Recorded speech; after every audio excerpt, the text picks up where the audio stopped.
السلام علیکم ورحمۃ اللہ تعالی وبرکاتہ۔ الحمد للہ رب العالمین والعاقبۃ للمتقین والصلاة والسلام علی سید الانبیاء والمرسلین وعلی آلہ واصحابہ اجمعین، اما بعد فاعوذ باللہ من الشیطان الرجیم، بسم اللہ الرحمن الرحیم۔ الا ان اولیاء اللہ لا خوف علیہم ولا هم يحزنون الذین آمنوا وكانوا يتقون۔ صدق اللہ مولانا العظیم وصدق رسولہ النبی الامین المتین الکریم، ونحن على ذلك لمن الشاهدين والشاكرين والذاكرين والحامدين والحمد لله رب العالمين۔ آئیے ہم اور آپ سب سے پہلے حضور سرور کائنات، فخر موجودات، باعث تخلیق کائنات، احمد مجتبیٰ محمد مصطفیٰ صلی اللہ علیہ وسلم کی بارگاہ بے کس پناہ میں جھوم جھوم کر درود و سلام کا نذرانہ عقیدت پیش کریں اور پڑھیں اللہم صل علی سیدنا و مولانا محمد معدن الجود والکرم وآلہ الکرام وابنہ الکریم وبارک وسلم صلاۃ و سلاما علیک یا رسول اللہ صلی اللہ تعالی علیہ وسلم۔ عزیزان ملت اسلامیہ، جیسا کہ آپ سب جانتے ہیں کہ ہم اور آپ آج یہاں پر سلطان الہند عطائے رسول خواجہ معین الدین چشتی اجمیری غریب نواز رضی اللہ تعالی عنہ کے پیر و مرشد حضرت مخدوم عالم و عالمیاں حضرت خواجہ عثمان ہارونی رضی اللہ تعالی عنہ کی بارگاہ میں خراج عقیدت پیش کرنے کے لیے جمع ہوئے۔ اللہ تبارک و تعالی ہماری اس محفل کو اپنی بارگاہ میں قبول فرمائے اور اس محفل کو ہمارے لیے آخرت میں ذریعہ نجات بنائے۔ یوں تو حضرت خواجہ عثمان ہارونی رضی اللہ تعالیٰ عنہ کے وصال کی جو تاریخ ہے وہ 5 شوال المکرم یا 6 شوال المکرم، آپ کا وصال ہجری 617 5 شوال یا 6 شوال کو ہوا ہے، لیکن موقع محل دیکھ کر پروگرام رکھا جاتا ہے، لوگوں کی آسانی کے لیے دن کا تعین کیا جاتا ہے، اس لیے آج کے دن کا انتخاب کیا گیا اور اتفاق سے آج کے دن امام عشق و محبت اعلیٰ حضرت امام احمد رضا خان فاضل بریلوی رضی اللہ تعالیٰ عنہ کی ولادت کا بھی دن ہے۔ وہ اعلیٰ حضرت جنہوں نے ہمیں ولیوں سے محبت کرنا سکھایا، جنہوں نے ہمارے سامنے ولیوں کے مقام و مرتبے کو اجاگر کیا۔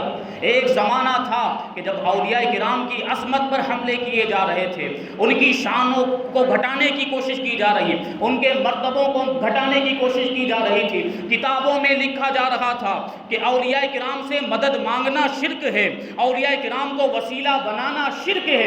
اعلیٰ حضرت رضی اللہ تعالیٰ عنہ نے ان کا جواب دیا ہے اور اولیاء کرام کے مقام و مرتبے کو واضح کیا اور دلائل و براہین کے ذریعے سے یہ بات ثابت کی ہے کہ اولیاء کرام اللہ تبارک و تعالیٰ کے مقرب بندے ہوتے ہیں، اللہ تبارک و تعالیٰ نے ان کو مدد کرنے کی طاقت عطا فرمائی ہے، ان سے مدد طلب کرنا شرک نہیں ہے، ان کو وسیلہ بنانا شرک نہیں ہے، بلکہ یہ تو منشاء الہی کے مطابق ہے۔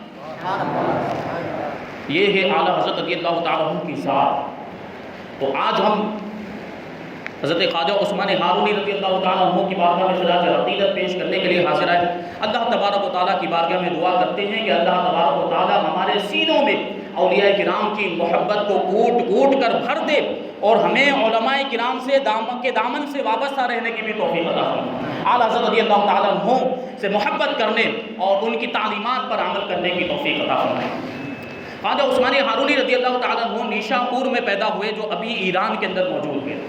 نیشاپور کا ایک قصبہ ہے جس کا نام ہے ہارون۔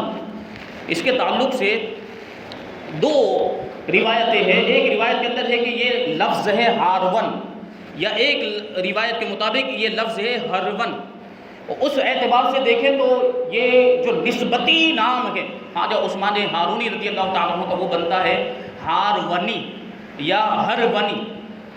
یہ تحقیق کے اعتبار سے یہ ہارونی یا ہرونی ہونا چاہیے، لیکن چونکہ اب زبان زد خاص و عام یہی ہو گیا کہ خواجہ عثمان ہارونی خواجہ عثمان ہارونی کہا جاتا ہے، تو اب اگر کوئی ہارونی بھی کہہ دیتا ہے تو کوئی حرج نہیں. زبان خلق کو نقارہ خدا سمجھو، جب مخلوق اور سارے لوگ خواجہ عثمان ہارونی ہی کہتے ہیں تو ہارونی کہنے میں بھی کوئی حرج نہیں. لیکن تحقیق کے اعتبار سے وہ یا تو ہارونی ہے یا ہرونی ہے. یہ ایک جگہ کا نام ہے جو نیشا پور کے اندر موجود ہے، یہ جگہ ہارون. وہیں پر حضرت خواجہ عثمان ہارونی رضی اللہ تعالیٰ عنہ پیدا ہوئے اور اسی کی طرف نسبت کرتے ہوئے آپ کو ہارونی یا ہارونی کہا جاتا ہے. اور آپ کے خاندان کے تعلق سے کتابوں کے اندر زیادہ معلومات نہیں ملتی ہے، بلکہ آپ کی سیرت کے تعلق سے، آپ کی زندگی کے حالات کے تعلق سے بھی بہت کم معلومات ملتی ہے. تو خواجہ عثمان ہارونی رضی اللہ تعالیٰ عنہ کو ہم غریب نواز کے پیر و مرشد کی نسبت سے جانتے ہیں. تو لوگوں نے ہندوستان کے اندر غریب نواز کی زندگی پر تو بہت توجہ دی. غریب نواز رضی اللہ تعالیٰ عنہ کی سیرت اور آپ کے حالات زندگی لکھنے، اس کو قلم بند کرنے، کتابی شکل میں جمع کرنے کے تعلق سے بڑی محنتیں کی ہیں. لیکن خواجہ عثمان ہارونی رضی اللہ تعالیٰ عنہ کے حالات کو، آپ کی سیرت کو اس طریقے سے نہیں جمع کیا، تو بہت کم معلومات ملتی ہے. تو آپ کے خاندان کے تعلق سے بھی اتنی معلومات نہیں ملتی کہ آپ کون سے گھرانے سے تعلق رکھتے ہیں. لیکن بعض تذکرہ نگاروں نے، سوانح نگاروں نے اس بات کو لکھا ہے کہ آپ سادات گھرانے سے تعلق رکھتے ہیں، اور 11 واسطوں سے آپ کا سلسلہ نسب حضرت مولا کائنات علی مرتضیٰ شیر خدا رضی اللہ تعالیٰ عنہ تک پہنچا. شجرہ نسب ڈھونڈنے کے باوجود، تلاش و جستجو کرنے کے باوجود بھی مجھے نہیں ملا، ورنہ میں اپنی عادت کے مطابق اللہ کی توفیق سے آج ان کا شجرہ میں سنا تھا. لیکن شجرہ نسب نہیں ملا ہے، لیکن شجرہ طریقت ملا ہے. شجرہ طریقت ان کا موجود ہے. حضرت خواجہ عثمان ہارونی رضی اللہ تعالیٰ عنہ حضرت خواجہ معین الدین غریب نواز رضی اللہ تعالیٰ عنہ کے پیر و مرشد ہیں، اور حضرت خواجہ عثمان ہارونی رضی اللہ تعالیٰ عنہ یہ مرید اور خلیفہ ہیں حضرت حاجی شریف زندری رحمۃ اللہ تعالیٰ علیہ کے. اور وہ مرید و خلیفہ ہیں حضرت خواجہ قطب الدین مودود چشتی رحمۃ اللہ تعالیٰ علیہ کے. وہ مرید و خلیفہ ہیں حضرت خواجہ ناصر الدین ابو یوسف چشتی رحمۃ اللہ تعالیٰ علیہ کے. وہ مرید و خلیفہ ہیں حضرت خواجہ ابو محمد ابدال چشتی رحمۃ اللہ تعالیٰ علیہ کے. وہ مرید و خلیفہ ہیں حضرت خواجہ ابو احمد ابدال چشتی رحمۃ اللہ تعالیٰ علیہ کے. اور وہ مرید و خلیفہ ہیں حضرت خواجہ ابو اسحاق شامی رحمۃ اللہ تعالیٰ علیہ کے. وہ مرید و خلیفہ ہیں حضرت خواجہ ممشاد علو الدین وری رحمۃ اللہ تعالیٰ علیہ کے. اور وہ مرید و خلیفہ ہیں حضرت خواجہ امین الدین ابو حبیرہ بصری رضی اللہ تعالیٰ عنہ کے. وہ مرید و خلیفہ ہیں حضرت خواجہ سدید الدین حذیفہ مرعشی رحمۃ اللہ تعالیٰ علیہ کے. وہ مرید و خلیفہ ہیں حضرت ابراہیم ابن ادہم بلخی رضی اللہ تعالیٰ عنہ کے. وہ مرید و خلیفہ ہیں حضرت خواجہ فضیل ابن عیاض رضی اللہ تعالیٰ عنہ کے. وہ مرید و خلیفہ ہیں حضرت عبد الواحد ابن زید رضی اللہ تعالیٰ عنہ کے. وہ مرید و خلیفہ ہیں حضرت خواجہ امام حسن بصری رضی اللہ تعالیٰ عنہ کے. اور وہ مرید و خلیفہ ہیں مولا کائنات شیر خدا علی مرتضیٰ رضی اللہ تعالیٰ عنہ. یہ ہے شجرہ طریقت حضرت خواجہ عثمان ہارونی رضی اللہ تعالیٰ عنہ کا. ایسے بڑے بڑے بزرگ اور بڑے بڑے اولیاء کرام موجود ہیں اس سلسلے کے اندر، اور اس شجرے کے اندر سلسلہ چشتیہ کے بڑے بڑے بزرگوں کے نام اور بڑے بڑے مشائخ اعظام کے نام موجود ہیں. تو میں خواجہ عثمان ہارونی رضی اللہ تعالیٰ عنہ کے حالات ذکر کرنے سے پہلے مناسب سمجھتا ہوں کہ ان کے سلسلے کے جو بزرگ ہیں ان کا مختصر تعارف اور ان کا مختصر تذکرہ کیا جائے. سب سے پہلے ایک بات آپ کو ذہن میں رکھنی چاہیے کہ بہت سارے بزرگ ہیں جن کے ناموں کے شروع میں خواجہ کا لفظ آتا ہے. ہم بولتے ہیں خواجہ غریب نواز، خواجہ نظام الدین اولیاء، خواجہ قطب الدین بختیار کاکی، خواجہ سید جمال الدین نقشبندی دانا رحمۃ اللہ تعالیٰ علیہ، اسی طریقے سے خواجہ عثمان ہارونی رحمۃ اللہ تعالیٰ علیہ. تو یہ جو خواجہ کا لفظ ہے سب سے پہلے ہمیں اس کو جاننے کی ضرورت ہے کہ اس کا معنی اور مطلب کیا ہوتا ہے، اور یہ کیسے بزرگوں کے نام کے آگے اس کو لگانا لوگوں نے شروع کر دیا. تو یہ اس زمانے میں اور اس علاقے میں یہ جو کہ لغت کے اعتبار سے اس کا معنی ہوتا ہے سردار اور آقا. اس زمانے میں اور اس علاقے میں یہ عرف تھا اور یہ اصطلاح قائم تھی کہ جو سادات کرام ہوتے تھے ان کو خواجہ کہا جاتا. اسی وجہ سے حضرت خواجہ عثمان ہارونی رضی اللہ تعالیٰ عنہ کے نام کے شروع میں بھی خواجہ لگایا گیا. اور اکثر سادات کرام اولیاء کرام جو ہیں ان کے ناموں کے شروع میں خواجہ لگتا ہے. لیکن ہندوستان میں آنے کے بعد یہ عام ہو گیا. اب صرف سادات کرام کے ساتھ ہی یہ نام نہیں لگتا بلکہ مطلق بزرگان دین کے ناموں کے ساتھ یہ لفظ استعمال ہونے لگا. اور اس کا معنی ہوتا ہے سردار اور آقا، کیونکہ اولیاء کرام ہمارے سردار اور ہمارے آقا ہوا کرتے ہیں، اس لیے ان کو خواجہ کہا جاتا ہے. یہ شان اللہ والوں کی ہوا کرتی ہے. یہ جو سلسلہ ہے شجرہ، یہ مولا کائنات علی مرتضیٰ رضی اللہ تعالیٰ عنہ تک پہنچتا ہے. علی مرتضیٰ شیر خدا رضی اللہ تعالیٰ عنہ کا مقام و مرتبہ کسی سے پوشیدہ نہیں.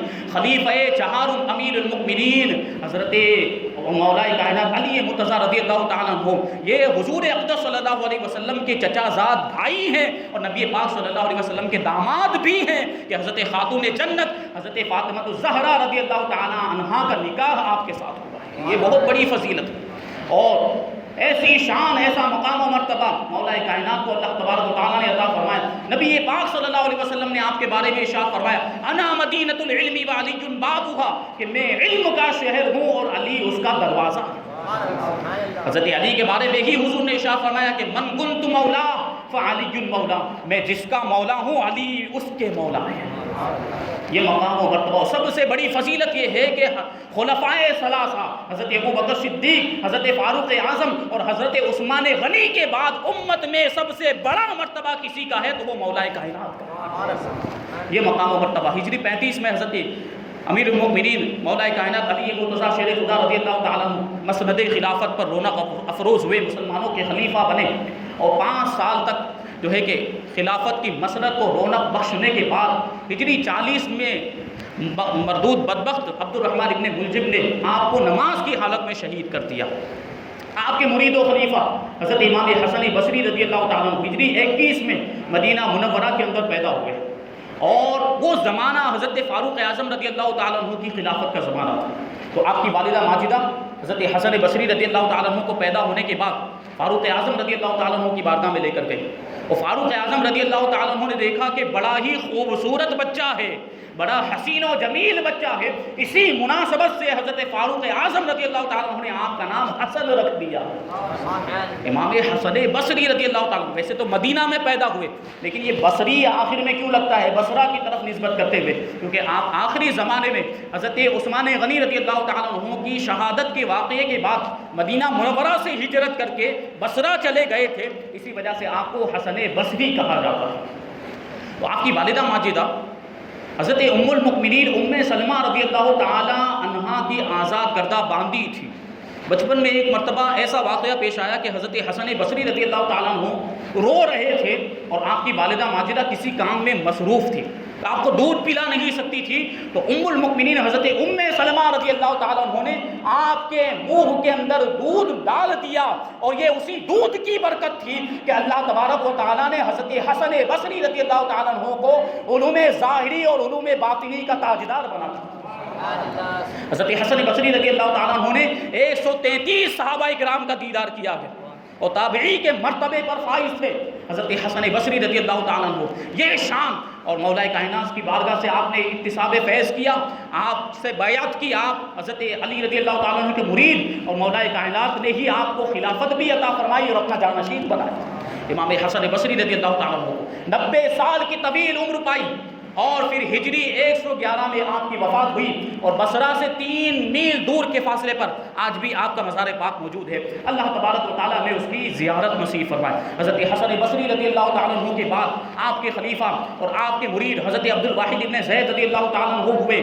یہ آپ کے جانشین جو حضرت فضیل ابن عیاض رضی اللہ تعالیٰ عنہ کے پیر و مرشد ہے اور بڑے ہی اللہ کے نیک بندے، برگزیدہ بندے، اولیاء کبار میں ان کا شمار ہوتا تھا اور ریاضت و مجاہدہ میں اپنی کوئی مثال نہیں رکھتے تھے. ان کے بارے میں صاحب میراث الاسرار لکھتے ہیں کہ در ریاضت و مجاہدات و ترک و تجرید و عشق در عہد خود نظیر نداشت، کہ حضرت عبدالواحد رضی اللہ تعالیٰ عنہ کا معاملہ یہ تھا کہ ریاضت و مجاہدہ، عبادتیں، نمازوں کی ادائیگی اور تنہائی اختیار کرنے اور دنیا کو چھوڑ دینے اور عشق الہی میں آپ اپنی مثال نہیں رکھتے تھے اپنے زمانے کے اندر۔ یہ شان ہے حضرت عبدالواحد ابن زید رضی اللہ تعالیٰ عنہ۔ آپ 40 سال تک حضرت حسن بصری رضی اللہ تعالیٰ عنہ کی بارگاہ میں رہے اور اکتساب فیض کرتے رہے، اور بیان کیا جاتا ہے کہ آپ نے سارے علوم، ظاہری علوم اور باطنی علوم حضرت حسن بصری رضی اللہ تعالیٰ عنہ سے حاصل کیے۔ 40 سال تک آپ نے حضرت حسن بصری رضی اللہ تعالیٰ عنہ کی خدمت کا فریضہ انجام دیا، اور آپ انہی کے مرید تھے، اور حضرت حسن بصری رضی اللہ تعالیٰ عنہ نے آپ کو خلافت بھی عطا فرمائی۔ ان کے مرید ہیں اور ان کے خلیفہ ہیں حضرت خواجہ فضیل ابن عیاض رضی اللہ تعالیٰ عنہ۔ خواجہ فضیل ابن عیاض رضی اللہ تعالیٰ عنہ حضرت ابراہیم ابن ادہم بلخی رضی اللہ تعالیٰ عنہ کے پیر اور مرشد ہیں، کہ سمرقند میں پیدا ہوئے، خراسان میں تعلیم و تربیت حاصل کی، اور تفسیر اور حدیث کے امام تسلیم کیے گئے۔ آپ نے امام اعظم ابو حنیفہ رضی اللہ تعالیٰ عنہ سے بھی اکتساب فیض حاصل کیا اور علم فقہ کی تعلیم حاصل کی۔ حضرت فضیل ابن عیاض رضی اللہ تعالیٰ عنہ کے بارے میں آپ کو بتاؤں کہ ولایت کے درجے پر فائز ہونے سے پہلے آپ ڈاکو تھے، ڈاکہ زنی کیا کرتے تھے، رہزنی کیا کرتے تھے۔ آپ کی توبہ کا واقعہ بڑا دلچسپ ہے۔ ایک مرتبہ آپ ڈاکہ زنی کرنے کے لیے ایک قافلے کے قریب پہنچے، قافلہ پڑاؤ ڈالے ہوئے تھا، یہ اس نیت کے ساتھ وہاں پہنچے کہ اس قافلے کو لوٹیں گے، ڈاکہ زنی کریں گے، لیکن حضرت فضیل ابن عیاض جیسے ہی اس قافلے کے قریب پہنچے، اور ایک روایت میں ہے کہ وہ قافلہ آپ کے پاس سے گزرا، اور اس قافلے کے اندر ایک شخص آیت کریمہ کی تلاوت کر رہا تھا، الم یأن للذین آمنوا ان تخشع قلوبہم لذکر اللہ، کیا ایمان والوں کے لیے وہ وقت نہیں آیا کہ اللہ کا ذکر سننے کے بعد ان کے دل لرز جائیں، ان کے دل میں خوف خدا پیدا ہو جائے۔ اس آیت کریمہ کو سننا تھا کہ حضرت فضیل ابن عیاض کے دل کی دنیا تبدیل ہو گئی، فوراً ڈاکہ زنی سے اور رہزنی سے توبہ کر لی،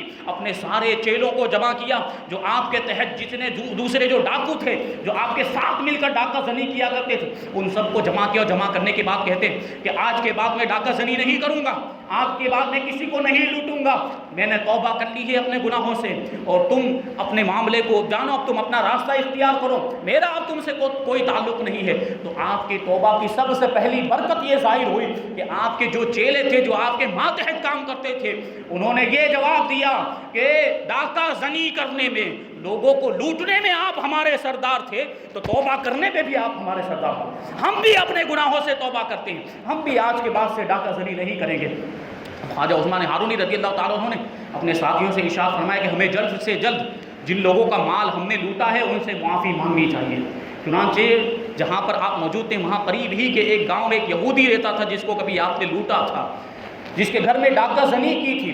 خواجہ فضیل ابن عیاض رضی اللہ تعالیٰ عنہ اپنے ساتھیوں کو لے کر اس گاؤں میں پہنچے، یہودی کے پاس معافی مانگنے کے لیے تشریف لے جا رہے تھے۔ دور سے یہودی نے دیکھا تو گھبرا گیا کہ فضیل ڈاکو آ رہا ہے، پتہ نہیں اب کیا کرے گا، ایک مرتبہ تو لوٹ کر گیا ہے، دوسری مرتبہ آ رہا ہے۔ لیکن جب قریب آئے تو اس نے دیکھا کہ حضرت فضیل ابن عیاض کی آنکھوں سے آنسو جاری ہے، تو سمجھ گیا کہ معاملہ کچھ اور ہے۔ جب قریب آئے تو پوچھا کہ فضیل کیسے آنا ہوا، تو حضرت فضیل ابن عیاض ارشاد فرماتے ہیں کہ میں اپنے گناہوں سے شرمندہ ہوں، میں نے ڈاکہ زنی سے توبہ کر لی ہے، میں نے رہزنی سے توبہ کر لی ہے، اور تم سے معافی مانگنے کے لیے آیا۔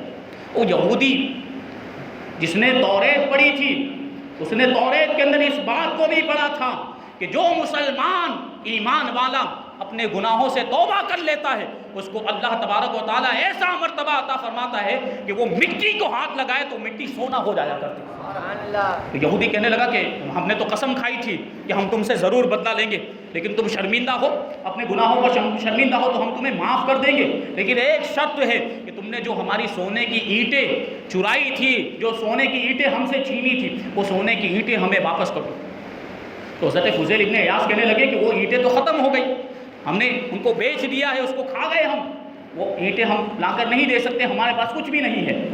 تو یہودی جس نے توریت کے اندر وہ بات پڑھی تھی، وہ حضرت فضیل ابن عیاض سے کہتا ہے کہ تم جنگل میں جاؤ اور جنگل کی مٹی سے مٹی کی اینٹیں بنا کر لاؤ، وہ مجھے دے دو، میں سونے کی اینٹیں سمجھ کر وہی اینٹیں رکھ لوں گا۔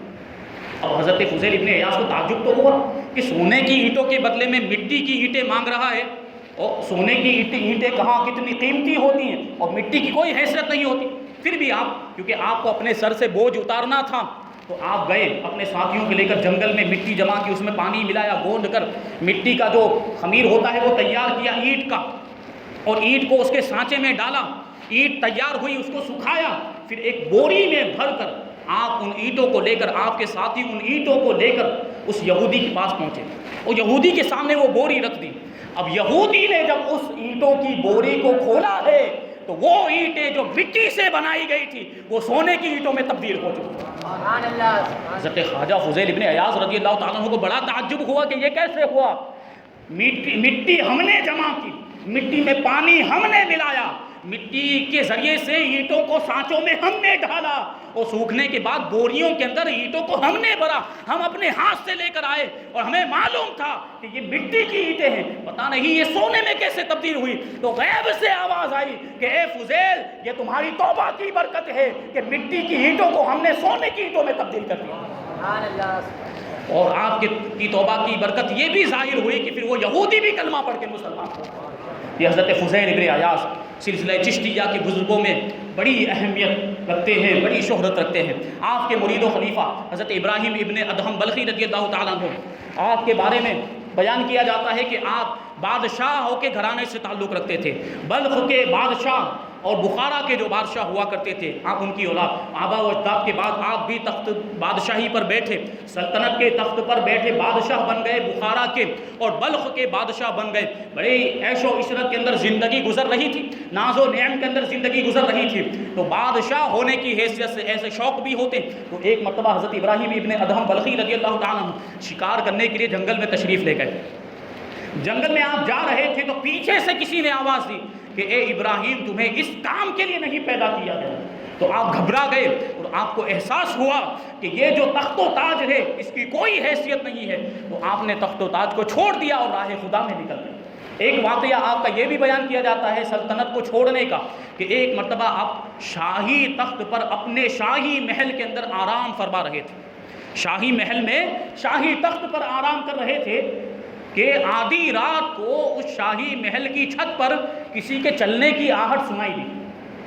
تو حضرت ابراہیم ابن ادہم رضی اللہ تعالیٰ نے پوچھا کون ہے؟ تو وہ جو شخص اوپر جو چھت پہ چل رہا تھا اس نے جواب دیا کہ میں آپ کا واقف کار ہوں، آپ کا جاننے والا، آپ کا پہچاننے والا ہوں، میرا اونٹ کھو گیا ہے، اس اونٹ کو تلاش کر رہا ہوں۔ غور کریں، چھت کے اوپر اونٹ کو تلاش کر رہا ہے۔ تو حضرت ابراہیم ابن ادہم نے کہا کہ بے وقوف، یہ چھت کے اوپر اونٹ تلاش کر رہا ہے، یہاں کہاں سے تیرا اونٹ آ گیا؟ یہاں کیسے تجھے تیرا اونٹ مل سکتا ہے؟ تو اس شخص نے جواب دیا جو کوئی اور نہیں تھا، رجال الغیب میں سے تھا۔ اس نے کہا کہ تم شاہی تخت پر آرام کر رہے ہو اور خدا کی طلب بھی رکھتے ہو، خدا کو بھی حاصل کرنا چاہتے ہو، یہ شاہی تخت پر آرام کرتے ہوئے تمہیں خدا کیسے مل سکتا ہے؟ جیسے اس چھت پر مجھے اونٹ نہیں مل سکتا، بادشاہی کی جو ہے کہ اس کے تخت پر بیٹھے ہوئے اور بادشاہی کے تخت پر آرام کرتے ہوئے تمہیں خدا نہیں مل سکتا۔ چنانچہ اس کے بعد حضرت ابراہیم ابن ادہم رضی اللہ تعالیٰ عنہ تخت و تاج کو ٹھوکر مار دی، سلطنت کو ٹھوکر مار دی اور اللہ کی راہ میں نکل گئے، پیر و مرشد کی تلاش میں نکل گئے، اور حضرت فضیل ابن عیاض رضی اللہ تعالیٰ عنہ کی بارگاہ میں پہنچے، آپ کے دامن کو تھام لیا، آپ کے مریدوں میں شامل ہو گئے، اور حضرت فضیل ابن عیاض رضی اللہ تعالیٰ عنہ نے بھی آپ کو خرقہ خلافت سے نوازا۔ یہ شان ہے حضرت ابراہیم ابن ادہم رضی اللہ تعالیٰ عنہ کی، اور آپ بڑے پائے کے بزرگ تھے اور اللہ تبارک و تعالیٰ نے آپ کو بڑا بلند و بالا مقام و مرتبہ عطا فرمایا تھا۔ یہ شان تو آپ کے مرید و خلیفہ حضرت ابراہیم ابن ادہم بلخی رضی اللہ تعالیٰ عنہ کے مرید و خلیفہ حضرت خواجہ سدید الدین حذیفہ مرعشی رضی اللہ تعالیٰ عنہ، یہ نام آپ لوگوں نے سنے ہوں گے بار بار، لیکن ان کی زندگی کے حالات آپ نہیں جانتے۔ حضرت خواجہ سدید الدین حذیفہ مرعشی رضی اللہ تعالیٰ عنہ، یہ مرعش دمشق کا ایک علاقہ، وہاں پر حضرت خواجہ سدید الدین رضی اللہ تعالیٰ عنہ پیدا ہوئے، اور 7 سال کی عمر کے اندر آپ نے پورا قرآن مجید حفظ کر لیا، اور 16 سال کی عمر کے اندر سارے ظاہری علوم حاصل کر لیے، بہت بڑے عالم دین بن گئے حضرت خواجہ سدید الدین رحمۃ اللہ تعالیٰ علیہ۔ اور آپ پھر اپنے پیر و مرشد کی بارگاہ میں حاضر ہوئے باطنی تربیت کے لیے، معرفت کی منزلیں طے کرنے کے لیے، اور اپنے باطن کو سنوارنے کے لیے اپنے پیر و مرشد حضرت ابراہیم ابن ادہم رضی اللہ تعالیٰ عنہ کی بارگاہ میں حاضر ہوئے اور بیعت کی اور ان سے اکتساب فیض کیا. اور آپ کا معاملہ یہ تھا کہ بڑے قناعت پسند تھے، جو بھی مل جاتا اس پر اکتفا کر لیتے تھے، زیادہ کی خواہش نہیں کرتے تھے. اور قرآن شریف سے ایسی محبت تھی کہ اکثر و بیشتر قرآن کی تلاوت کیا کرتے تھے. یہ اللہ والے قرآن سے ایسی محبت. آج ہمارا معاملہ یہ ہے کہ قرآن پڑھ لیا ہے اور بعض لوگوں کا حال تو یہ ہے کہ قرآن پڑھا ہی نہیں ہے اور قرآن کی تلاوت سے کوئی مطلب نہیں. قرآن ہماری کتاب ہدایت، ہماری مذہبی کتاب ہے، تو اس سے ہمارا کیسا تعلق ہونا چاہیے یہ ہمیں اولیاء کرام کی زندگی سے سیکھنا چاہیے. قرآن سے ایسی محبت، ہمیں قرآن کو سیکھنا ہے اور صحیح طور پر پڑھنا سیکھنا ہے، مخرج کے ساتھ اور تجوید کے ساتھ پڑھنا سیکھنا ہے. ہمارے یہاں رات میں عشاء کی نماز کے بعد مدرسہ چلتا ہے جس میں الحمدللہ مخرج کے ساتھ قرآن کی تعلیم ہوتی ہے. آپ حضرات سے گزارش ہے کہ اولیاء کرام سے محبت کرتے ہیں تو قرآن سیکھنے کے لیے تشریف لائیں.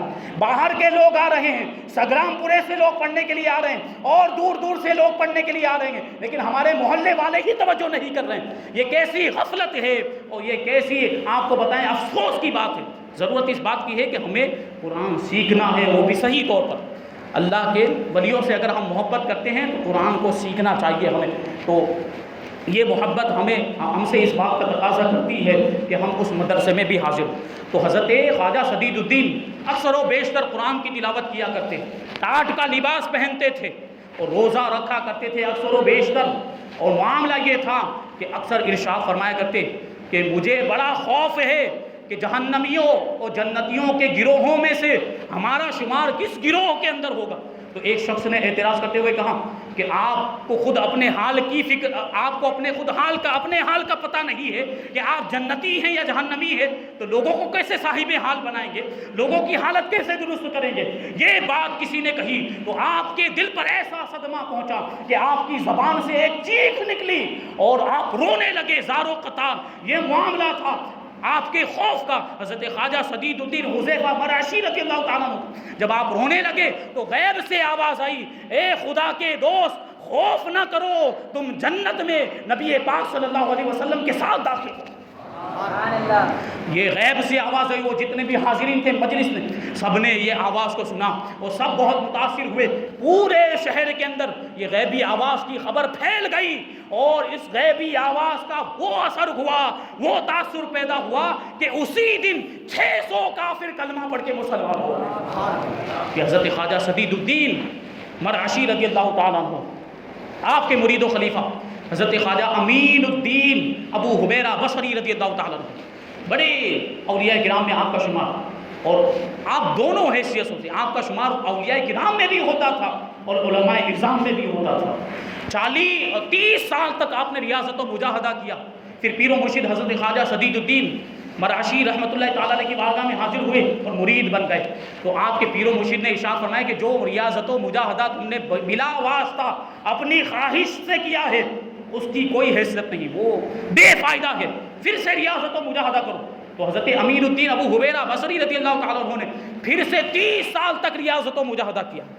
30 سال تک ریاضت و مجاہدہ کرنے کے بعد اپنے پیر و مرشد کی بارگاہ میں حاضر ہوئے تو پیر و مرشد نے باطن کی ایسی نظر فرمائی کہ ایک ہی ہفتے کے اندر معرفت کی ساری منزلیں طے کرا دیں اور 1 سال گزرنے کے بعد اپنی خلافت بھی عطا فرمائی اور اپنا خلیفہ و جانشین بھی بنا دیا. یہ اللہ والوں کی زندگیاں ہیں. دیکھتے ہوئے چلے کہ کیسا مقام و مرتبہ اللہ تبارک و تعالیٰ ان بزرگوں کو عطا فرماتا ہے. یہ شان ہوا کرتی ہے. یہ حضرت خواجہ امین الدین ابو حبیرہ بصری رضی اللہ تعالیٰ عنہ، ان کا مزار پاک بھی بصرہ کے اندر موجود ہے. ان کے مرید اور ان کے خلیفہ ہیں حضرت خواجہ ممشاد علو دین وری رحمۃ اللہ تعالیٰ علیہ، جو دین ور میں پیدا ہوئے. یہ بغداد اور ہمدان کے درمیان ایک جگہ ہے دین ور، وہاں کے رہنے والے وہیں پیدا ہوئے اور اسی کی طرف نسبت کرتے ہوئے آپ کو خواجہ ممشاد علو دین وری کہا جاتا ہے. بڑے پائے کے بزرگ ہیں. اللہ تبارک و تعالیٰ نے بڑا مقام و مرتبہ آپ کو عطا فرمایا اور مادر زاد اللہ کے ولی تھے. مادر زاد اللہ کے ولی، ماں کے پیٹ سے اللہ کے ولی بن کے پیدا ہوئے. اور آپ کی شان تو یہ ہے کہ حضرت خضر علیہ السلام سے آپ کی ملاقات ہوتی تھی اور حضرت خضر علیہ السلام نے ہی آپ کو کہا تھا کہ حضرت خواجہ امین الدین ابو حبیرہ کے مرید بن جاؤ، اور انہی کے کہنے پر آپ حضرت خواجہ ابو حبیرہ کے مرید بنے تھے. یہ شان ہے حضرت خواجہ علو ممشاد دین وری. آپ کے تعلق سے ایک مشہور کرامت یہ بیان کی جاتی ہے کہ ایک مرتبہ آپ ایک بت خانے کے پاس سے گزر رہے تھے، تو بت خانے مطلب لوگ مورتیوں کی پوجا کر رہے تھے، تو آپ نے ان کو پکار کر کہا کہ اے لوگوں، تمہیں شرم نہیں آتی کہ خدا کو چھوڑ کر ان بتوں کی پوجا کرتے ہو؟ اس جملے کا ان لوگوں پر ایسا اثر ہوا کہ جتنے بھی پجاری وہاں پر تھے سب کلمہ پڑھ کے مسلمان ہو گئے۔ یہ اللہ والوں کی نگاہوں میں، ان کے الفاظ میں اور ان کے جملوں میں یہ اثر ہوا کرتا تھا کہ وہ ایک مرتبہ کوئی بات کہہ دیتے تھے تو لوگوں کے دل کی دنیا تبدیل ہو جایا کرتی۔ ہم ایک گھنٹہ، دو گھنٹہ تقریریں کرتے ہیں، جب بھی کوئی اثر نہیں ہوتا ہے، کیونکہ ہمارے پاس وہ زبان نہیں ہے جو اللہ والوں کے پاس ہوا کرتی ہے۔ یہ شام حضرت خواجہ ممشاد علو الدین ولی رحمۃ اللہ تعالیٰ علیہ، آپ کے مرید و خلیفہ حضرت ابو اسحاق شامی چشتی رحمۃ اللہ تعالیٰ علیہ، اور ان کے تعلق سے ایک خاص بات آپ کو بیان کروں کہ یہ جو چشتی کا جو لفظ ہے، جیسے ہم کہتے ہیں خواجہ معین الدین چشتی، یہ چشتی کا جو لفظ ہے، یہ جو اس میں نسبتی ہے، سب سے پہلے کسی کے نام کے ساتھ لگا ہے تو وہ حضرت خواجہ ابو اسحاق شامی رحمۃ اللہ تعالیٰ۔ یہ سلسلہ چشتیہ وہیں سے شروع ہوا ہے، اور سلسلہ چشتیہ کے بانی بھی حضرت ابو اسحاق شامی چشتی رحمۃ اللہ تعالیٰ۔ اور یہ چشتی آپ کے نام کے ساتھ کیسے لگا؟ آپ نے ابتدائی تعلیم حاصل کی، ظاہری علوم حاصل کی، شریعت کے عالم بن گئے، اب باطنی علوم حاصل کرنے کے لیے، باطن کی تربیت کے لیے پیر و مرشد کی تلاش میں نکلے۔ حضرت علوم ممشاد دین ولی رحمۃ اللہ تعالیٰ علیہ کی بارگاہ میں پہنچے، بیعت کی، مرید بنے۔ آپ کے پیر و مرشد نے پوچھا کہ تمہارا نام کیا ہے؟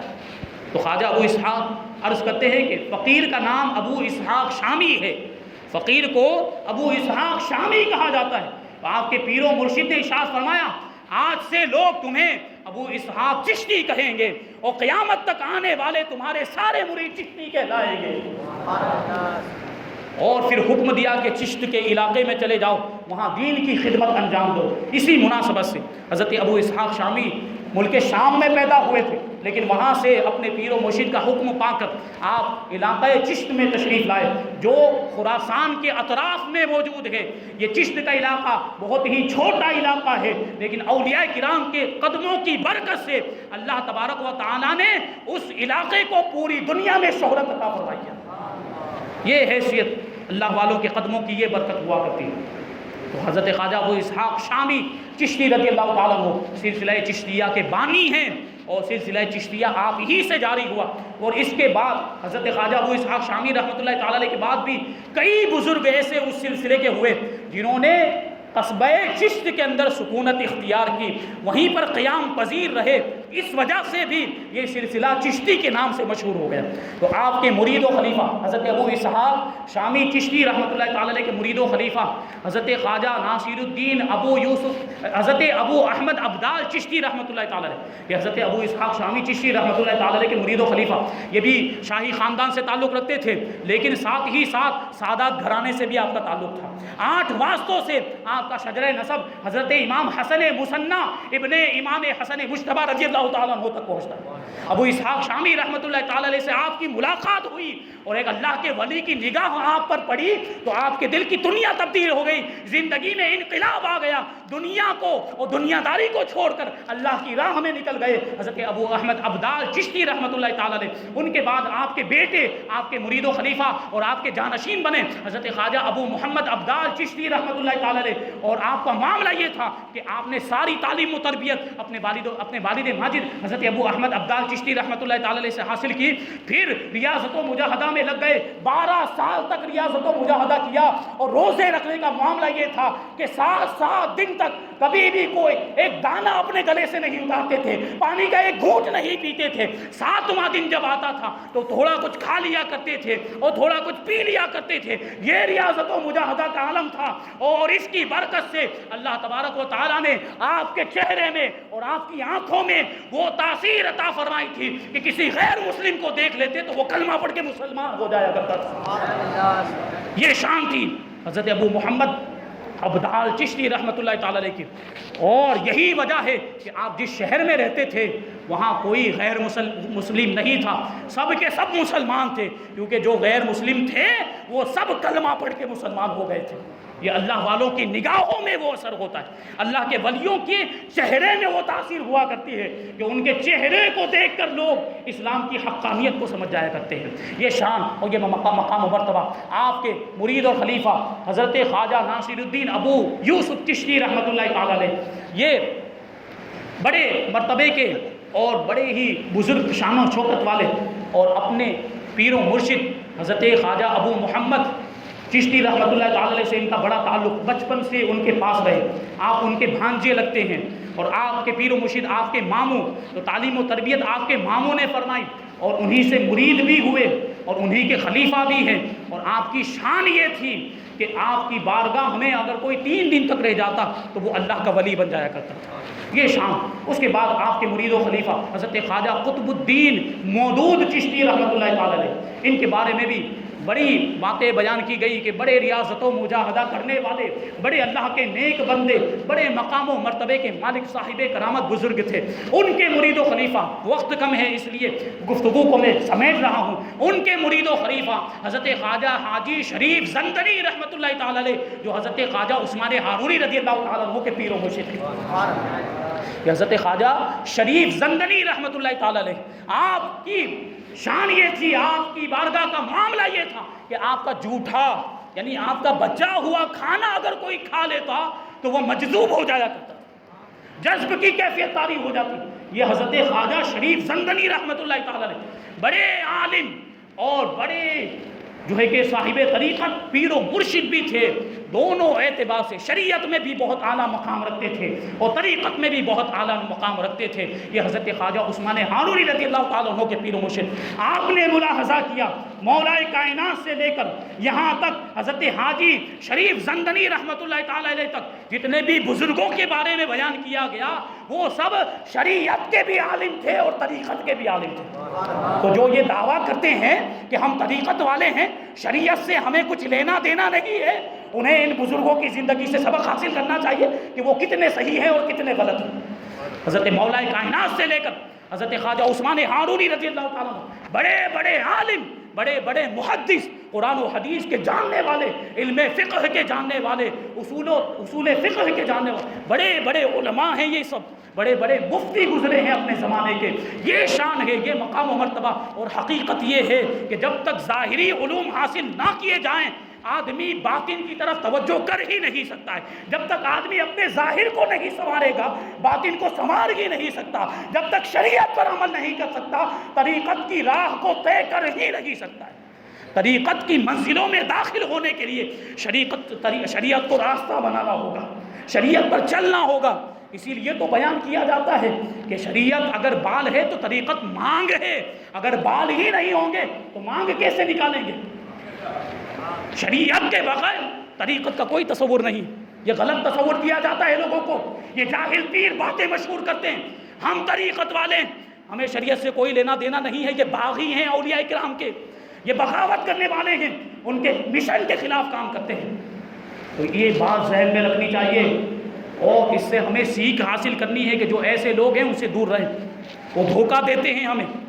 اللہ تبارک و تعالیٰ ہم سب کو توفیق عطا فرمائے۔ یہ حاجی شریف زندری رحمۃ اللہ تعالیٰ علیہ آپ کے مرید و خلیفہ خواجہ عثمان ہارونی جن کا تذکرہ ہم کر رہے ہیں، تو خواجہ عثمان ہارونی رضی اللہ تعالیٰ عنہ، آپ کی کنیت ابو نور ہے، آپ کا نام نامی اسم گرامی عثمان، اور آپ کی جو نسبت ہے وہ ہارون کی طرف ہے، اسی نسبت کی وجہ سے آپ کو ہارونی یا ہارونی کہا جاتا ہے، اور 11 واسطوں سے آپ کا سلسلہ نسب مولا کائنات علی مرتضیٰ شیر خدا رضی اللہ تعالیٰ عنہ تک پہنچتا ہے۔ تو آپ کی تعلیم و تربیت کے تعلق سے یہ ملتا ہے کتابوں کے اندر کہ آپ نے بچپن ہی کے اندر پورا قرآن مجید یاد کر لیا تھا، زبانی حفظ کر لیا تھا، اور معاملہ یہ تھا کہ دن میں 1 مرتبہ قرآن ختم کر لیا کرتے تھے اور رات میں 1 مرتبہ قرآن ختم کر لیا۔ یہ قرآن سے محبت، یہ باتیں میں کیوں عرض کر رہا ہوں کہ ہم قرآن سے دور ہو گئے آج، اسی وجہ سے بیان کرنے کی ضرورت پڑتی ہے۔ ہم آج خواجہ عثمان ہارونی کی یاد بنانے کے لیے یہاں جمع ہوئے ہیں، تو اس کا مقصد کیا ہے؟ کیا ان کی زندگی کے حالات سن کر ہمیں چلے جانا ہے، پھر جو پہلے کرتے تھے وہی کرنا ہے؟ نہیں، بلکہ مقصد کیا ہوتا ہے اولیاء کرام کی زندگی کو بیان کرنے کا کہ ہم ان کی زندگی سے سبق حاصل کریں۔ یہ مقصد ہوتا ہے اولیاء کرام کی زندگی کے حالات بیان کرنے کا۔ تو خواجہ عثمان ہارونی رضی اللہ تعالیٰ عنہ قرآن کے حافظ تھے، قرآن سے محبت کرتے تھے، قرآن کی تلاوت کیا کرتے تھے، دن میں ایک قرآن پڑھ لیا کرتے تھے تو رات میں ایک قرآن پڑھ لیا کرتے تھے۔ تو ہمیں اب قرآن پڑھنا ہے کہ نہیں؟ آئیں گے بولیے مدرسے کے اندر قرآن پڑھنے کے لیے، تجوید کے ساتھ مخرج کے ساتھ پڑھنے کے لیے۔ اللہ تبارک و تعالیٰ اولیاء کرام کے صدقے میں ہمیں صحیح طور پر قرآن پڑھنے کی توفیق عطا فرمائے۔ یہ آپ اور بہت ہی کم عرصے کے اندر، چھوٹی سی عمر کے اندر سارے علوم و فنون آپ نے حاصل کر لیے اور عالم دین بن گئے۔ آپ کی تعلیم و تربیت کا جو معاملہ ہے اس کی تفصیل کتابوں کے اندر نہیں ملتی کہ کہاں آپ نے تعلیم حاصل کی، کس کے پاس تعلیم حاصل کی، لیکن یہ ضرور ملتا ہے کہ آپ شریعت کے بھی عالم تھے اور طریقت کے بھی عالم تھے۔ سیر الاولیاء نام کی ایک کتاب ہے، اس کے جو مصنف ہے وہ بیان کرتے ہیں کہ آپ در علم شریعت و طریقت و حقیقت عالم وقت بود و مقتدائے اوتاد و ابدال۔ حضرت خواجہ عثمان ہارونی رضی اللہ تعالیٰ عنہ کے بارے میں امیر خرد یہ بیان کرتے ہیں، جو خواجہ نظام الدین اولیاء کے مریدین میں سے ہیں، یہ بیان کرتے ہیں کہ حضرت خواجہ عثمان ہارونی رضی اللہ تعالیٰ عنہ شریعت، طریقت، حقیقت کے علوم میں اپنے زمانے میں سب سے بڑے عالم تھے، سب سے بڑے علامہ تھے، اور اپنے زمانے کے اوتاد اور ابدال کے مقتدا اور پیشوا تھے۔ یہ اوتاد اور ابدال اولیاء کرام کا ایک مرتبہ ہوتا ہے، اپنے زمانے کے سارے اوتاد، ان کے زمانے کے جتنے بھی ابدال تھے سب آپ کو اپنا مقتدا اور پیشوا اور امام تسلیم کرتے تھے۔ یہ خواجہ عثمان ہارونی رضی اللہ تعالیٰ کیا بیان کیا گیا کہ شریعت کے بھی عالم اور طریقت کے بھی عالم ہیں۔ یہ خواجہ عثمان ہارونی غریب نواز رضی اللہ تعالیٰ عنہ کے پیر و مرشد، ان کی زندگی سے ہمیں سبق حاصل کرنا چاہیے۔ خواجہ غریب نواز رضی اللہ تعالیٰ عنہ کے تعلق سے جو ملتا ہے کہ آپ کو شروعات میں ایک مجذوب بزرگ حضرت ابراہیم قندوزی رحمۃ اللہ تعالیٰ علیہ کی صحبت حاصل ہوئی اور آپ کی زندگی میں تبدیلی آئی۔ وہ واقعہ آپ نے سنا ہوگا حضرت ابراہیم قندوزی رحمۃ اللہ تعالیٰ علیہ کا۔ اسی طریقے سے حضرت خواجہ عثمان ہارونی کے تعلق سے بھی بیان کیا جاتا ہے کہ آپ کی بھی صحبت ایک مجذوب بزرگ سے رہی جن کو مجذوب چرک کہا جاتا تھا، ان کا نام ہی تھا چرک مجذوب رحمۃ اللہ تعالیٰ، بڑے پائے کے بزرگ تھے۔ اور مجذوب جو اولیاء کرام ہوتے ہیں ان کے معاملات ہی یہ ہوتے ہیں کہ وہ جذب کے جو حالات ہوتے ہیں اور جو ظاہری کیفیت ایسی ظاہر کرتے ہیں کہ جس سے لگتا ہے کہ ظاہری طور پر لگتا ہے، وہ ہوتے نہیں ہیں، ظاہری طور پر ان کی جو حرکتیں ہوتی ہیں وہ عقل کے خلاف ہوا کرتی ہیں۔ تو یہ جو چرک بزرگ ہیں ان کا واقعہ بیان کیا گیا ہے کہ آپ ایک مرتبہ شہر میں تشریف لائے اور شہر کی مسجد کے اندر محراب کے نیچے آ کے مصلی پر سو گئے۔ مجذوبوں کے یہ اس طرح کے افعال ہوتے ہیں، عقل کے خلاف، ہم کو سمجھ میں نہیں آتے۔ مسجد میں آئے اور محراب کے نیچے سو گئے، بظاہر یہ عقل میں آنے والی بات ہے کہ یہ ایسا کرنا چاہیے کہ مسجد کے آداب کے خلاف ہے بظاہر کہ مسجد میں آئے اور یہاں آ کر محراب کے نیچے سو گئے۔ اب مؤذن آیا، اذان ہو چکی تھی نماز کی، مؤذن آیا اور اس نے ہلا کر آپ کو اٹھا دیا۔ اب مجذوبوں کے معاملات کیسے ہوتے ہیں؟ مجذوبوں کے، اور ان کو جلال آ گیا، آپ نے ایک سرد آہ بھری، منہ سے سانس باہر نکالی تو منہ سے آگ کے شعلے نکلے۔ وہ جو مسجد تھی پرانے زمانے میں مسجدیں لکڑی کی ہوا کرتی تھی، محراب میں بھی آگ لگ گئی اور مسجد کی چھت میں بھی آگ لگ گئی، اب پوری مسجد جلنے لگ گئی۔ آپ مسجد سے باہر نکلے تو وہ آگ بھی مسجد سے باہر نکل گئی، اور اب شہر کے اندر جو گھر تھے وہ گھر بھی جلنے لگے، پورے شہر کے اندر آگ لگ گئی۔ اس زمانے میں ایک بزرگ تھے حضرت شیخ عبداللہ انصاری رحمۃ اللہ تعالیٰ علیہ، لوگ ان کے پاس گئے، وہ جانے کے بعد کہنے لگے کہ ایک بزرگ آئے اور ان کا ایسا ایسا معاملہ ہوا، ان کے منہ سے آگ کے شعلے نکلے اور جس سے مسجد بھی جل گئی اور شہروں میں سارے گھر بھی جلنے لگ گئے، پورے شہر میں آگ لگ گئی۔ تو انہوں نے لوگوں سے پوچھا کہ وہ کس طرف گئے ہیں، لوگوں نے بتایا کہ اس طرف، تو آپ ادھر ہی روانہ ہو گئے جس طرف وہ بزرگ گئے تھے۔ شیخ عبداللہ انصاری وہ مجذوب کی بارگاہ میں پہنچتے ہیں، چرک مجذوب رحمۃ اللہ تعالیٰ علیہ کی بارگاہ میں پہنچتے ہیں اور عرض کرتے ہیں کہ یہ شہر میرے حوالے فرما دیجیے، یہ شہر مجھے بخش دیجیے۔ تو آپ نے کہا نہیں، ہرگز نہیں بخشوں گا۔ تو آپ نے کہا نہیں، اصرار کیا کہ یہ شہر مجھے دے دیجئے، یہ شہر میرے حوالے کر دیجئے۔ تو وہ مجذوب بزرگ تھے، انہوں نے کہا کہ 1/3 شہر تمہارے حوالے کرتا ہوں، 1/3 یعنی 1/3۔ تو وہ عرض کرتے ہیں کہ اور اضافہ فرمائیے، اور اضافہ فرمائیے۔ تو انہوں نے کہا کہ 2/3، اس سے زیادہ میں تمہیں نہیں دینے والا۔ چنانچہ 2/3 شہر جلنے سے بچ گیا، باقی 1/3 پورا جل کر خاک ہو گیا۔ یہ ایسے مجذوب بزرگ تھے جن کی بارگاہ میں بچپنے میں شروعات کے ابتدائی ایام میں حضرت خواجہ عثمان ہارونی رضی اللہ تعالیٰ عنہ رہے اور ان سے فیض حاصل کیا۔ یہ خواجہ عثمان ہارونی رضی اللہ تعالیٰ عنہ کی زندگی اللہ تبارک و تعالیٰ نے بہت ہی بلند و بالا مقام عطا فرمایا تھا، ایسی شان و شوکت عطا فرمائی تھی، بڑے صاحب کرامت بزرگ تھے۔ اس سے پہلے بھی یہ بات میں عرض کر چکا ہوں کہ لوگ کرامت کے ذریعے سے اولیاء کرام کو جانچنے کی کوشش کرتے ہیں، تو کرامت یہ ولایت کا معیار نہیں، یعنی اگر کسی ولی کی ایک بھی کرامت نہیں ہے تو اس کا مطلب یہ نہیں ہوتا کہ وہ اللہ کا ولی نہیں۔ ولی کی سب سے بڑی کرامت تقویٰ و پرہیزگاری، جو متقی و پرہیزگار ہے، جس کے دل میں اللہ کا خوف ہے، جو اللہ کی نافرمانی سے بچتا ہے، وہ اللہ کا ولی ہے۔ لیکن اس کے باوجود بھی حضرت خواجہ عثمان ہارونی رضی اللہ تعالیٰ عنہ کی بے شمار کرامتیں کتابوں کے اندر ہمیں ملتی ہیں۔ ایک مرتبہ کا واقعہ حضرت خواجہ غریب نواز رضی اللہ تعالیٰ عنہ انیس الارواح کے اندر بیان کرتے ہیں کہ میں اپنے پیر و مرشد حضرت خواجہ عثمان ہارونی رضی اللہ تعالیٰ عنہ کے ساتھ سفر میں تھا۔ ہم لوگ ایک ندی کے کنارے پر پہنچے۔ اب ندی کا معاملہ یہ تھا کہ وہاں کوئی شخص موجود نہیں، کشتی بھی موجود نہیں کہ جس میں بیٹھ کر ہم اس ندی کو، اس دریا کو پار کریں۔ تو میں حیران و پریشان کہ اب کیا ہوگا۔ پیر و مرشد حضرت خواجہ عثمان ہارونی رضی اللہ تعالیٰ عنہ نے ارشاد فرمایا، معین الدین آنکھیں بند کرو۔ میں نے آنکھیں بند کی، پھر تھوڑی دیر کے بعد ارشاد فرمایا، معین الدین آنکھیں کھولو۔ جب میں نے اپنی آنکھوں کو کھولا تو میں اور میرے پیر و مرشد ہم دونوں دوسرے کنارے پر موجود ہیں۔ اور میں حیران و پریشان کہ یہ کیا معاملہ ہوا۔ میں نے اپنے پیر و مرشد کی بارگاہ میں عرض کیا، حضور کیسے ہوا، آپ نے ایسا کیا کیا؟ تو آپ کے پیر و مرشد حضرت خواجہ عثمان ہارونی نے ارشاد فرمایا، میں نے صرف 5 مرتبہ سورہ فاتحہ پڑھی اور اللہ تبارک و تعالیٰ نے ہمیں اس کنارے سے اس کنارے پر پہنچا دیا۔ یہ اللہ والوں کی شان ہوتی ہے۔ ایک مرتبہ ایک بوڑھا شخص حضرت خواجہ عثمان ہارونی رضی اللہ تعالیٰ عنہ کی بارگاہ میں حاضر ہوا، بڑا حیران و پریشان، رنجیدہ، غمگین تھا۔ آنے کے بعد آپ کی بارگاہ میں 10 بوسی کا شرف حاصل کیا۔ آپ اس کا چہرہ دیکھ کر سمجھ گئے کہ پریشانی کے عالم میں ہے۔ تو آپ نے پوچھا کہ کیا معاملہ ہے، کیوں رنجیدہ ہو، کیوں غمگین ہو؟ تو اس نے جواب دیا، اس بوڑھے شخص نے، کہ میرا ایک بیٹا 40 سال سے گم ہو گیا، 40 سال سے کہیں کھو گیا ہے، اس کا کوئی عطا پتہ نہیں ہے، اس کی کوئی خبر مجھے معلوم نہیں، اسی کے غم میں رنجیدہ ہوں اور غمگین ہوں، حیران و پریشان۔ آپ کی بارگاہ میں حاضر ہوا آپ سے دعا کروانے کے لیے، آپ دعا فرما دیں اللہ تبارک و تعالیٰ میرے اس بیٹے کو میرے پاس پہنچا دے۔ 40 سال سے گم ہو گیا، 40 سال سے غائب وہ بیٹا۔ حضرت خواجہ عثمان ہارونی رضی اللہ تعالیٰ عنہ نے مراقبہ فرمایا، گردن کو جھکایا اور گردن اٹھانے کے بعد اس کے لیے دعا کی، ہم تمہارے بیٹے کے لیے دعا کرتے ہیں اور اب ہم تم سے کہتے ہیں کہ اپنے گھر جاؤ، تمہارا بیٹا تمہارے گھر پر پہنچ گیا ہوگا۔ تو خدمت کے آداب بجا لانے کے بعد وہ بوڑھا شخص اپنے گھر پہنچا تو کیا دیکھتا ہے کہ اس کا بیٹا اس کے گھر میں موجود ہے۔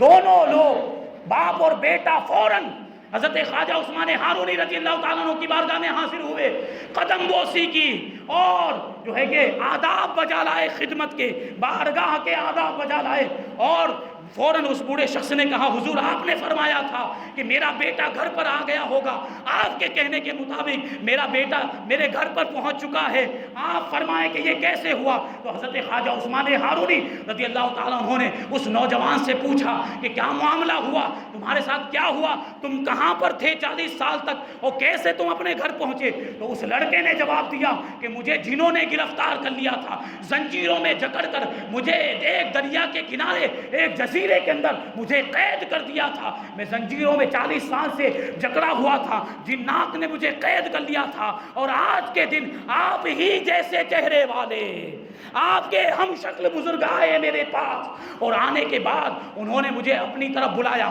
اپنے جو میری زنجیریں تھیں ان کو پکڑ کر مجھے اپنی طرف کھینچا، میں ان کے قریب کھڑا ہو گیا اور میری سارے جو زنجیریں تھیں وہ زمین پر گر گئی ٹوٹ کر، اور میں جو قید و بند سے آزاد ہو گیا۔ پھر ان بزرگ نے مجھ سے ارشاد فرمایا، میرے پاؤں پر پاؤں رکھو اور آنکھیں بند کر لو۔ میں نے ان کے پاؤں پر پاؤں رکھا، آنکھیں بند کی، اور پھر جب آنکھوں کو کھولا ہے تو میں اپنے گھر کے اندر موجود ہوں۔ یہ خواجہ عثمان ہارونی رضی اللہ تعالیٰ عنہ، یہ شان ہوتی ہے اللہ والوں کی، یہ مقام و مرتبہ۔ ایک مرتبہ خواجہ عثمان ہارونی رضی اللہ تعالیٰ عنہ اپنے مریدوں کے ساتھ سفر کرتے ہوئے ایک مقام پر پہنچے. وہ آبادی بت پرستوں کی آبادی تھی، آتش پرستوں کی آبادی، آگ کی پوجا کرنے والے مشرکین مجوسی ان کی آبادی تھی. تو آبادی کے باہر آپ نے پڑاؤ ڈالا، قیام کیا، وہاں پر ٹھہرے. اور جب کھانا پکانے کی ضرورت پیش آئی، آگ کی ضرورت پیش آئی، تو آپ نے اپنے ایک مرید کو بھیجا کہ جاؤ آبادی میں جا کر آگ مانگ کر لاؤ. تو وہ مرید آپ کے گئے اور لوگوں سے آگ مانگی. تو وہ آگ کو تو اپنا خدا سمجھتے تھے، آگ کی پوجا کرتے تھے. ان لوگوں نے آگ دینے سے انکار کر دیا. آپ کے مرید آپ کی بارگاہ میں حاضر ہوئے، پورا ماجرا بیان کیا کہ میں آگ لینے کے لیے گیا، لوگوں نے مجھے آگ دینے سے انکار کر دیا. اب حضرت خواجہ عثمان ہارونی رضی اللہ تعالیٰ عنہ خود بنفس نفیس تشریف لے گئے آبادی کے اندر. جا کر دیکھا کہ ایک بہت بڑی آگ روشن ہے، لوگ اس میں لکڑیاں ڈال رہے ہیں مسلسل اور اس آگ کی پوجا کر رہے ہیں. اور اس قوم کا ایک سردار ہے، ایک تخت پر بیٹھا ہوا ہے اور اس کی گود میں ایک چھوٹا سا بچہ. خواجہ عثمان ہارونی رضی اللہ تعالیٰ عنہ ان کے سامنے پہنچے اور اللہ والوں کی تبلیغ کا طریقہ دیکھیں، اسلام کی تبلیغ کیسے کرتے. تو خواجہ عثمان ہارونی رضی اللہ تعالیٰ عنہ نے اس قوم کے سردار سے جو تخت پر بیٹھا ہوا تھا اس سے کہا کہ تم آگ کی پوجا کیوں کرتے ہو؟ یہ آگ تو اللہ کی مخلوق ہے، اس کی پوجا کرو، اس کی عبادت کرو جس نے آگ کو پیدا کیا. یہ شام. تو اس نے آپ کی بات ماننے سے انکار کر دیا کہ ہم تو برسوں سے آگ کی پوجا کرتے آئے، ہم اس کی پوجا نہیں چھوڑ سکتے. تو حضرت خواجہ عثمان ہارونی رضی اللہ تعالیٰ عنہ نے ارشاد فرمایا کہ اگر تم اس کو خدا سمجھتے ہو، اگر آگ کو خدا سمجھتے ہو تو ایک انگلی اس میں ڈال کر بتاؤ. اگر یہ تمہارا خدا ہے تو تمہیں جلائے گا نہیں، اگر یہ آگ تمہارا معبود ہے تو تمہیں تکلیف نہیں پہنچائے گا. تو وہ کہنے لگا کہ آگ کی صلاحیت، آگ کا کام ہی ہے جلانا، میں کیسے اس میں ہاتھ ڈال سکتا ہوں؟ میں اگر اپنا ہاتھ ڈالوں گا تو میرا ہاتھ جل جائے گا. تو حضرت خواجہ عثمان ہارونی رضی اللہ تعالیٰ عنہ نے جب اس کا یہ جواب سنا تو اس کی گود میں جو چھوٹا بچہ تھا اس کو لیا اور اس بچے کو لے کر آگ میں داخل ہو گئے اور تھوڑی دیر تک آگ میں رہے. وہاں جتنے بھی آگ کی پوجا کرنے والے آتش پرست تھے سب حیران و پریشان کہ یہ کیا معاملہ ہوا. ان کا سردار بھی حیران و پریشان، اس بچے کا کیا ہوگا. آگ میں اس کو لے کر چلے گئے. تھوڑی دیر کے بعد حضرت خواجہ عثمان ہارونی رضی اللہ تعالیٰ عنہ آگ سے باہر تشریف لائے. آپ کے بدن پر اور آپ کے کپڑے پر آگ کا ایک دھبا بھی نہیں تھا اور اس بچے کو بھی آگ نے کوئی اثر نہیں پہنچایا تھا. وہ بچہ بھی صحیح سلامت تھا. نعرہ تکبیر، نعرہ رسالت، مفتی سلیم مصباحی صاحب قبلہ. اس بچے سے لوگوں نے بعد میں پوچھا کہ تم آگ میں گئے تو تم نے آگ میں کیا دیکھا؟ وہ بچہ، چھوٹا سا بچہ، اس نے جواب دیا کہ اندر تو پھولوں کا باغیچہ تھا. اس آگ کو اللہ تبارک و تعالیٰ نے گلشن میں تبدیل فرما دیا تھا. یہ دیکھ کر جتنے بھی آتش پرست تھے، وہاں جتنے بھی آگ کی پوجا کرنے والے تھے، ان کے سردار کے ساتھ سب کلمہ پڑھ کے مسلمان ہو گئے. یہ تبلیغ کا طریقہ ہوتا ہے اللہ والوں کا. یہ حضرت خواجہ عثمان ہارونی رضی اللہ تعالیٰ عنہ کی شان، یہ مقام و مرتبہ. ایک مرتبہ چند کافر، 70 کافر، آپ کے علاقے کے رہنے والے 70 کافر، انہوں نے سوچا کہ آج خواجہ عثمان ہارونی رضی اللہ تعالیٰ عنہ کو آزمانا چاہیے، ان کا امتحان لینا چاہیے. اگر وہ اس امتحان میں کامیاب ہو گئے تو ہم سمجھ جائیں گے کہ ان کے جیسا دوسرا کوئی نہیں.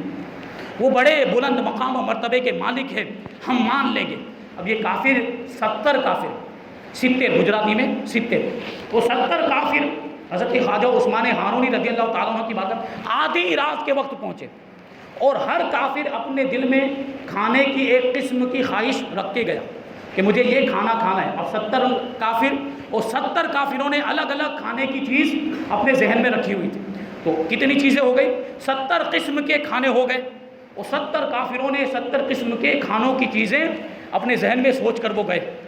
اب حضرت خواجہ عثمان ہارونی رضی اللہ تعالیٰ عنہ روشن ضمیر تھے، ان کے دلوں کے حالات کو سمجھ گئے. جب وہ کافر وہاں پہنچے تو انہوں نے کہا کہ بیٹھ گئے. خواجہ عثمان ہارونی رضی اللہ تعالیٰ نے ارشاد فرمایا کہ کیا خواہش ہے، ظاہر کرو. اب ان میں سے سب کو لائن سے بٹھا دیا اور خادم کو حکم دیا کہ ان کے سامنے دسترخوان بچھا دیا جائے. انہوں نے اپنی خواہش کا اظہار نہیں کیا تھا، لیکن حضرت خواجہ عثمان ہارونی رضی اللہ تعالیٰ عنہ نے خادم سے ارشاد فرمایا کہ ان 70 کافروں کو لائن سے بٹھا دیا جائے اور ان کے سامنے دسترخوان بچھا دیا جائے. اب حضرت خواجہ عثمان ہارونی رضی اللہ تعالیٰ عنہ کا معاملہ یہ تھا کہ آپ اس طریقے سے آسمان کی طرف ہاتھ بلند کرتے تھے، ایک مرتبہ ہاتھ بلند کیا تو اس میں ایک تھال کھانے کا آ گیا اور اسے ایک کافر کے سامنے رکھ دیا، اور اس میں بالکل وہی کھانا تھا جو وہ اپنے ذہن میں رکھ کے آیا تھا۔ دوسری مرتبہ ایسے ہاتھ کیا تو آسمان سے وہ تھال برآمد ہوا، وہ خنچہ برآمد ہوا، وہ دوسرے کافر کے سامنے رکھ دیا، اس میں وہی کھانا تھا جس کی اس نے خواہش کی تھی۔ اسی طریقے سے حضرت خواجہ عثمان ہارونی رضی اللہ تعالیٰ عنہ نے 70 مرتبہ آسمان کی طرف ہاتھ بلند کیا، اور 70 مرتبہ ہر مرتبہ ایک خنچہ آتا تھا، ایک تھال آتا تھا، اس میں کھانے کی وہی چیز ہوا کرتی تھی جو وہ کافر اپنے ذہن میں رکھ کر آئے تھے۔ ایسی روشن ضمیری یہ خواجہ عثمان ہارونی رضی اللہ تعالیٰ عنہ کی جب انہوں نے کرامت دیکھی تو کہنے لگے ہم مانتے ہیں کہ آپ کے جیسا کوئی دوسرا نہیں ہے، آپ کے مقام و مرتبے کا کوئی مقابلہ نہیں کر سکتا۔ حضور اللہ تبارک و تعالیٰ نے آپ کو یہ مقام و مرتبہ اپنا آپ کو عطا فرمایا ہے، اگر ہم مسلمان ہو جائیں، اگر ہم کلمہ پڑھ لیں تو کیا اللہ ہمیں بھی ایسا مرتبہ عطا فرمائے گا؟ تو حضرت خواجہ عثمان ہارونی دیکھیے اتنا بلند و بالا مقام و مرتبہ، لیکن عاجزی اور انکساری دیکھیں، ارشاد فرماتے ہیں کہ میں تو کچھ بھی نہیں ہوں، میری کوئی حیثیت نہیں ہے، اگر اللہ چاہے تو مجھ سے کئی درجوں زیادہ تمہیں مقام عطا فرما سکتا ہے۔ یہ عاجزی اور انکساری۔ اب یہ سننا تھا کہ وہ جتنے بھی کافر آئے تھے سب کلمہ پڑھ کے مسلمان ہو گئے، آپ کی خدمت میں رہنے لگے، اور آپ کی خدمت میں رہتے رہتے اللہ تبارک و تعالیٰ کا ان پر وہ فضل و کرم ہوا کہ سب کے سب صاحب کرامت اللہ کے ولی اور بزرگ بن گئے۔ یہ شان اور یہ مقام و مرتبہ۔ حضرت خواجہ غریب نواز رضی اللہ تعالیٰ عنہ بیان کرتے ہیں کہ میرا ایک پڑوسی تھا جو میرا دوست تھا، اور حضرت خواجہ عثمان ہارونی رضی اللہ تعالیٰ عنہ کا مرید بھی تھا۔ اب اس کا انتقال ہو گیا، لوگ نماز جنازہ پڑھنے کے لیے حاضر ہوئے، اس کو دفن کیا گیا۔ چونکہ میرا دوست تھا، غریب نواز فرماتے تو میں 1 گھنٹے تک لوگوں کے چلے جانے کے بعد بھی اس کی قبر پر بیٹھا رہا۔ غریب نواز یہ واقعہ بیان کرتے ہیں، 1 گھنٹے تک میں وہاں بیٹھا ہوا تھا تو میں نے دیکھا کہ اس کی قبر میں عذاب کے فرشتے آئے۔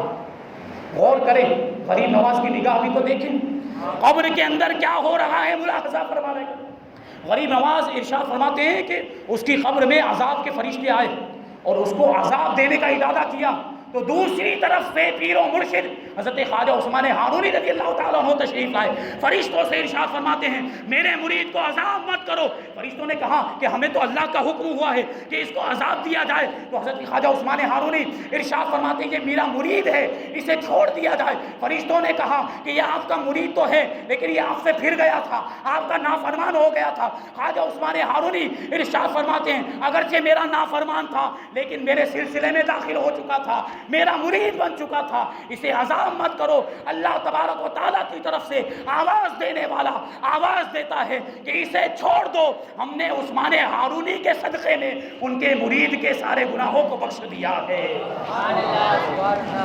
یہ مقام و مرتبہ خواجہ عثمان ہارونی۔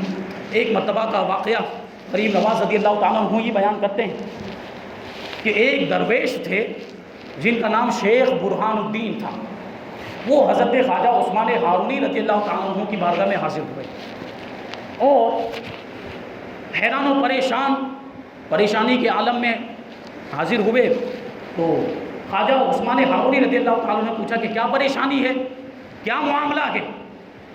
تو وہ جو درویش تھے شیخ برہان الدین وہ کہنے لگے کہ میں اپنے پڑوسی کی وجہ سے پریشان ہوں۔ تو بولے کیا ہوا؟ پڑوسی نے تم کو، تمہارے ہمسایہ نے تم کو کیا تکلیف پہنچائی ہے؟ تو وہ درویش شیخ برہان الدین کہنے لگے تو میرا پڑوسی ہے اور اس نے میرے پڑوس میں ایک کوٹھا بنایا ہے، اور اس کوٹھے کے بنانے کی وجہ سے کیونکہ وہ جگہ بلند ہو گئی ہے اس کی وجہ سے میرے گھر کی بے پردگی ہوتی ہے۔ میں نے بات عرض کی ہمیں اولیاء کرام کی زندگی سے سبق حاصل کرنا چاہیے۔ بے پردگی ہوئی تو وہ حیران و پریشان ہو گئے، فکر مند ہو گئے، کوٹھا اونچا ہو گیا تھا۔ ظاہر سی بات ہے پرانے زمانوں کے اندر بہت سے ایسے گھر بھی ہوا کرتے تھے جن پر چھتیں نہیں ہوا کرتی کہ دوسرا اگر ان کے بغل میں کوئی بلند مقام ہو اس کی چھت پر کوئی چڑھ کر دیکھے وہ گھر کے اندر کیا ہے وہ نظر آ جائے، تو ان کو یہ پریشانی لاحق ہوئی کہ وہ کوٹھے پر اگر چڑھے گا تو میرے گھر میں جو خواتین ہیں ان کی بے پردگی ہوگی، کیونکہ گھر میں تو خواتین پردہ نہیں کرتی ہیں۔ اس سے ہمیں سبق حاصل کرنا چاہیے کہ خواتین کو پردہ کرنا چاہیے۔ خواتین کے لیے پردہ لازم ہے، عورتوں کے لیے پردہ ضروری ہے، یہ ابھی کی بات نہیں ہے، یہ اولیاء کرام کی زندگیوں سے بھی ہمیں سبق ملتا ہے۔ تو وہ پریشان تھے اسی معاملے کو لے کر۔ اب خواجہ عثمان ہارونی رضی اللہ تعالیٰ نے ارشاد فرمایا، اسے معلوم ہے کہ آپ ہمارے مرید ہیں، آپ ہمارے چاہنے والے ہیں۔ تو وہ درویش شیخ برہان الدین کہنے لگے کہ ہاں اسے معلوم ہے کہ ہم آپ کے مرید ہیں۔ تو خواجہ عثمان ہارونی جلال میں آ گئے اور غصے میں ارشاد فرمایا، معلوم ہونے کے باوجود تمہیں تکلیف پہنچاتا ہے، وہ اپنے کوٹھے سے گر کیوں نہیں جاتا اور اس کی گردن کا منکا ٹوٹ کیوں نہیں جاتا؟ یہ ارشاد فرمایا جلال کے عالم میں، غور کریں گے کہ وہ اپنے کوٹھے سے گر کیوں نہیں جاتا، اس کی گردن کا منکا ٹوٹ کیوں نہیں جاتا۔ اب یہ جو بزرگ تھے درویش شیخ برہان الدین، آداب خدمت بجا لانے کے بعد حضرت خواجہ عثمان ہارونی کی بارگاہ سے رخصت ہوئے، اپنے گھر کی طرف روانہ ہوئے۔ ابھی راستے میں ہی تھے کہ ان کے محلے سے خبر آئی کہ ان کا ہمسایہ، ان کا پڑوسی جو کوٹھا اس نے بنایا تھا، اسی کوٹھے سے وہ گر گیا ہے اور اس کی گردن کا منکا ٹوٹ گیا۔ حضرت خواجہ عثمان ہارونی نے کیا ارشاد فرمایا کہ وہ اپنے کوٹھے سے گر کیوں نہیں جاتا، اس کی گردن کا منکا ٹوٹ کیوں نہیں جاتا؟ اللہ تبارک و تعالیٰ نے جیسا آپ نے فرمایا تھا ویسا ہی کر دیا، وہ اپنے کوٹھے سے گر گیا، اس کی گردن ٹوٹ گئی اور وہ انتقال کر گیا۔ یہ شان، یہ اللہ والوں کے الفاظ ہوتے ہیں، ان کے الفاظ میں یہ تاثیر ہوتی ہے کہ جو کہہ دیتے ہیں اللہ تبارک و تعالیٰ ویسا ہی کر دیتا ہے۔ خواجہ عثمان ہارونی رضی اللہ تعالیٰ عنہ بڑے ہی پائے کے بزرگ، بڑا بلند و بالا مقام و مرتبہ اللہ تبارک و تعالیٰ نے آپ کو عطا فرمایا تھا۔ حضرت خواجہ غریب نواز رضی اللہ تعالیٰ عنہ کے پیر و مرشد ہیں۔ اسی سے اندازہ لگائیں کہ غریب نواز نے جس کو اپنا پیر بنایا کہ اس کا مقام و مرتبہ کیا ہوگا۔ ہم غریب نواز کے مرتبے کو دیکھیں، اللہ نے کیسا مرتبہ عطا فرمایا، 90 لاکھ کو کلمہ پڑھا کے مسلمان بنا دیا، تو ان کے پیر کا مقام و مرتبہ کیسا ہوگا؟ یہ شان۔ تو خواجہ عثمان ہارونی رضی اللہ تعالیٰ عنہ ہجری 617 میں 5 شوال المکرم یا 6 شوال المکرم کو آپ کا انتقال ہوا۔